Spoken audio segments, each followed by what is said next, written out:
Hola a todos y a todas. Bueno, hoy vamos a continuar con los modelos atómicos.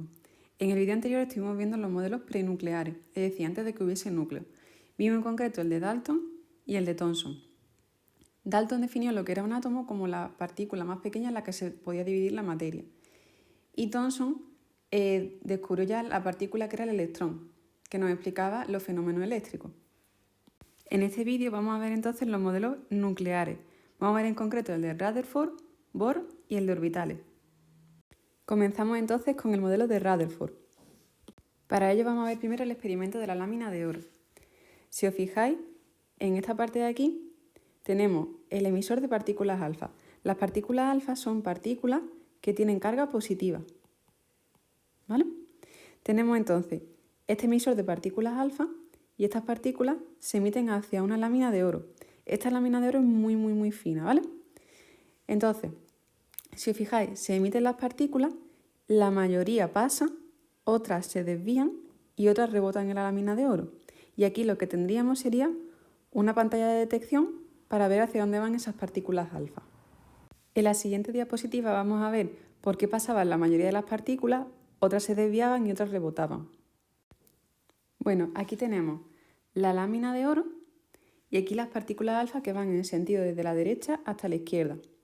Si os fijáis, como hemos dicho, la mayoría de las partículas pasan sin desviarse. Otras se desvían, pero muy poco, ¿vale? Como esta de aquí, esta, y otras rebotan y van hacia atrás. ¿Y esto por qué pasaba? Pues mira, hemos dicho que las partículas alfa tenían carga positiva, ¿no? Entonces, Rutherford lo que explicaba es que si estas partículas pasaban muy cerca del núcleo, se desviaban. Eso quería decir que el núcleo también era positivo.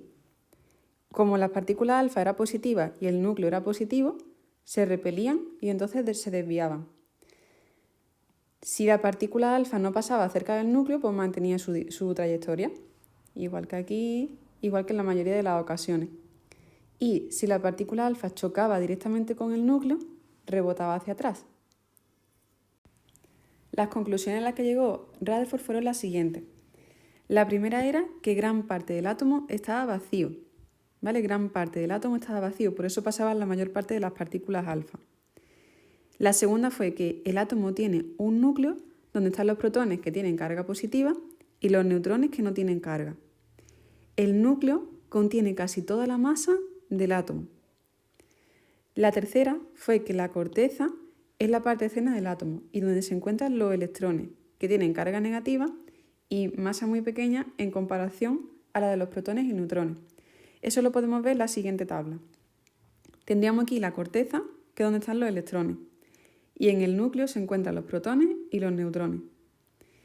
Vale, ahora si os fijáis en la carga, tendríamos que el electrón y el protón tienen la misma carga, ¿vale?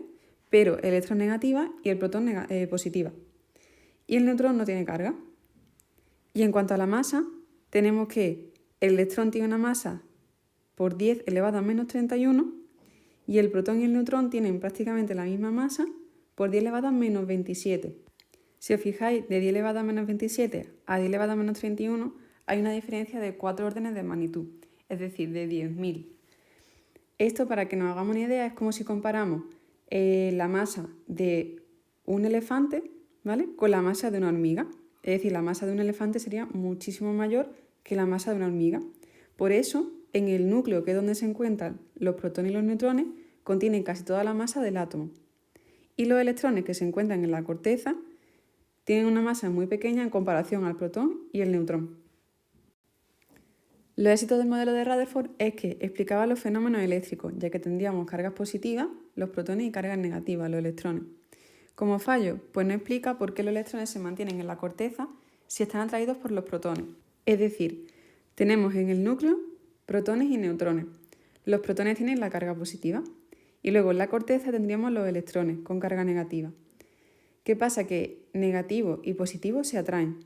Entonces, si los electrones giraban alrededor del núcleo, digamos que cada vez tendrían que ir acercándose más y más hasta que colapsarían, ¿vale?, hasta que se chocarían. A continuación vamos a ver el modelo de Bohr y vamos a explicar también lo que son los espectros continuos de emisión y de absorción. Vamos a ver las conclusiones a las que llegó Bohr. La primera es que el átomo tiene núcleo donde están los protones y los neutrones, cosa que ya vimos en el modelo de Rutherford. La segunda fue que los electrones giran alrededor del núcleo en órbitas con una energía concreta, que será mayor cuanto más alejado esté del núcleo. Esto era nuevo. Y esto explicaba por qué los electrones no colapsaban con el núcleo. Es decir, los electrones giraban en unas órbitas que tenían una energía concreta.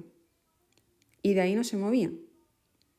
¿Vale? Aquí tendríamos otra órbita y cuanto más alejada estuviese la órbita del núcleo, más energía tendría. Como fallo de este modelo es que no explicaba cómo es el átomo en 3 dimensiones. Es decir, esto es en un plano. En un plano quiere decir, imaginaros que es como si estuviese en la mesa. ¿Vale? En el centro de la mesa está el núcleo y los electrones están girando alrededor. Pero no explicaba si los electrones podían girar por encima o por debajo de la mesa. El modelo de Bohr nos permite explicar los espectros de emisión y de absorción. Para ello vamos a ver primero qué es un espectro continuo. Tendríamos un cuerpo que emite luz, como puede ser por ejemplo el Sol. La luz del Sol atraviesa, en vez de atravesar un prisma, podría atravesar por ejemplo las gotas de agua cuando va a llover. Y esas gotas de agua o ese prisma lo que hacen es que dividen la luz que nos llega del Sol en el espectro continuo, ¿vale? Que va desde el violeta hasta el rojo. Una vez que hemos visto lo que es el espectro continuo, vamos a ver primero qué es el espectro de absorción. Y mirad, tenemos aquí el núcleo con la carga positiva y en la corteza tendríamos los electrones girando en órbitas con energía concreta. Vamos a ver entonces, este electrón, si le llega energía suficiente, puede pasar al siguiente nivel que tenía más energía. Acordaros que cuanto más lejos estaban del núcleo, más energía tenían las órbitas. Entonces pasa a la siguiente órbita. Esa energía que ha absorbido en el espectro aparecían como líneas negras, ¿vale? Es decir, tenemos aquí un gas frío, nosotros le damos energía, absorbe esa energía, el electrón pasa al siguiente nivel y esa energía que ha absorbido aparecen como líneas negras. Ahora imaginaros que dejamos de calentar ese gas frío.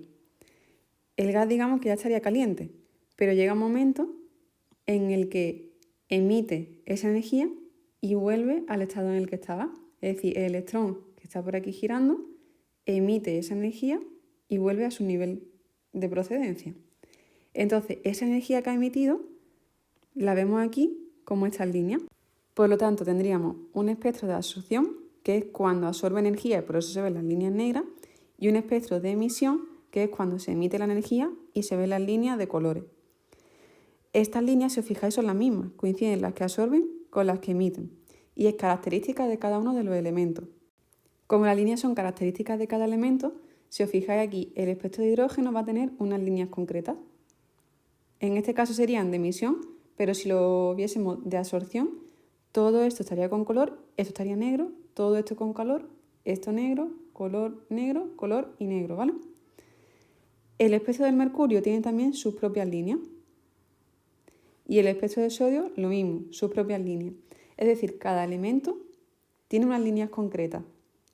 Esto es muy importante porque si nosotros analizamos una muestra mediante su espectro, podemos determinar qué tipo de átomos hay, por ejemplo, en el Sol.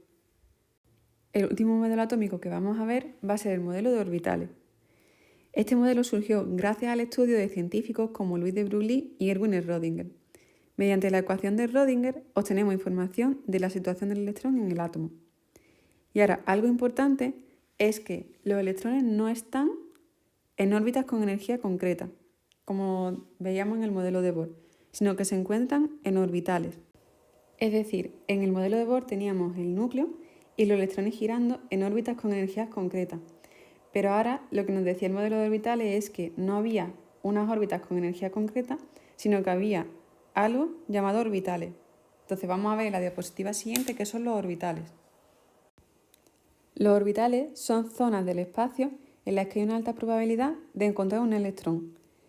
El modelo de orbitales es el modelo atómico actual y forma parte de la mecánica cuántica. Vamos a explicar esto un poquito mejor. Es decir, los orbitales son zonas del espacio donde hay una alta probabilidad de encontrar un electrón.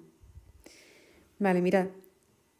Hay varios tipos de orbitales. Tenemos el orbital tipo S, orbital tipo P, orbital tipo D, orbital tipo F.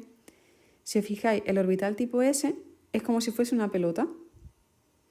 Eso quiere decir que en esa zona del espacio, digamos en esa zona que sería como un balón, hay una alta probabilidad de encontrar un electrón. Los orbitales tipo P son como si fuesen, se llaman lóbulos, ¿vale? Pero como si fuese un infinito. Es decir, en esos lóbulos hay una alta probabilidad de encontrar un electrón.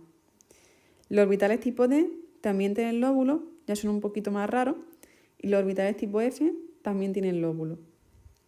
Todo esto son zonas del espacio donde hay alta probabilidad de encontrar un electrón. Este modelo no nos dice el electrón está justo aquí, no, nos dice que en esta zona hay una alta probabilidad de encontrar el electrón. Mirad, para que os hagáis una idea, este sería el modelo de Bohr, ¿vale? Que nos decía, aquí tenemos el núcleo y alrededor está girando el electrón. Bien, pues el modelo de orbitales, si os fijáis, estos son muchos puntitos, ¿vale? Muchos puntitos. Y esto es lo que nosotros representamos como el orbital S. Si os fijáis, esto realmente es como si fuese, pues eso, un balón. Tiene como forma circular, ¿no? Aquí digamos que hay más puntitos y conforme nos vamos alejando hay menos, ¿no? Pues esa sería la zona del espacio donde hay una alta probabilidad de encontrar un electrón. Y eso es lo que es un orbital. La zona del espacio donde hay alta probabilidad de encontrar un electrón.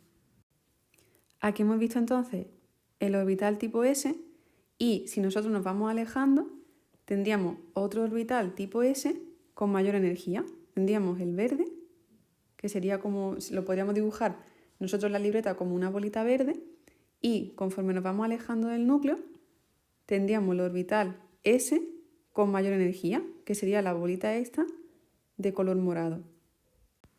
Por lo tanto, lo que hemos dicho, los orbitales son zonas del espacio en las que hay alta probabilidad de encontrar un electrón.